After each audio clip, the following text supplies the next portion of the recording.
Wakizungumza na Domiko TV, wafanyabiashara wa soko la Bonanza jijini Dodoma wameeleza changamoto wanazokabiliana nazo kutokana na kupanda kwa bei ya mafuta, hali ambayo inaendelea kuongeza gharama za usafirishaji wa bidhaa na kupunguza faida katika biashara zao.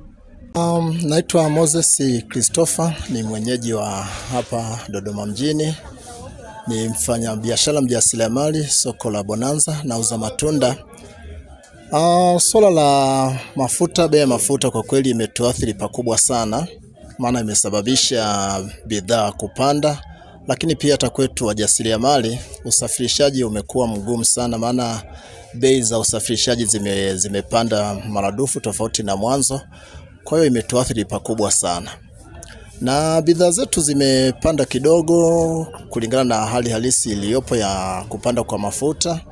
Kwa bidhaa zetu zimepanda kidogo, lakini pia pamoja na bei kupanda, hatupati wateja kama ilivyokuwa mwanzo. Bidhaa zinakaa sana, maana tunalazimisha kupandisha ili kwamba angalau tuone kwanza tukakomboa hata tupate faida japo kidogo. Kwa wateja wanasuasua kwa sababu ya bei kupanda. Naishauri serikali kwa kweli jaribu kuona ni namna gani ambazo inaweza ikatusaidia angalau mafuta yashuke kidogo ili tuweze kukidhi maisha, maana maisha yamepanda kweli, maisha yamepanda sana. Kwa hiyo ni vyema serikali ione namna ya kufanya ili kwamba basi tuone namna ya kutupunguzie ukali wa maisha. Maisha yamekuwa magumu sana. Hasara ni kubwa. Kwanza kuna ongezeko la bei, lakini pia kuna upungufu wa wateja. Wateja wale tuliowazoea kwenye biashara zetu wengi sana wamepunguza kasi ya manunuzi. Kama hiyo wewe unaomba serikali ifanye nini?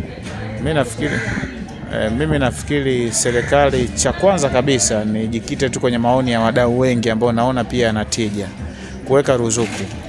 Kuweka ruzuku kwenye bidhaa za mafuta ili kidogo mafuta yarudi kwenye bei yake ile ya kawaida.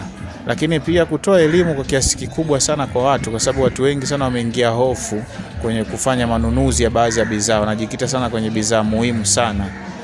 Kwa hiyo inapelekea soko kuwa gumu. Kwa hiyo mimi nafikiri cha msingi zaidi ni hilo tu, kuweka ruzuku na kutoa elimu kwa watu, kuelimisha kwamba bwana, hii ni hali ya kawaida kulingana na swala hili la kidunia ambalo linaendelea sasa hivi. Majina anaitwa Rosemary Laurent Gevers. Imetuathiri pakubwa kwa sababu bidhaa hazitoki kwa wakati, wateja wanapungua kutokana na kutokufika ile bei ambayo tumetazamia kuuza, kwa sababu mafuta yamepanda bei. Kwa biashara faida inakuwa ndogo pia, kwa sababu wateja wapatikana. Sababu mtaani sisi tunauza bei ya jumla, wanashindwa kununua hapa wakauze mtaani, kwa sababu wateja wa mtaani hawajazoea kununua ndizi kwa gharama sana. Wamezoea bei ya zamani. Kwa hii inapelekea sisi bidhaa zetu kuharibika na kutoka kwa wakati.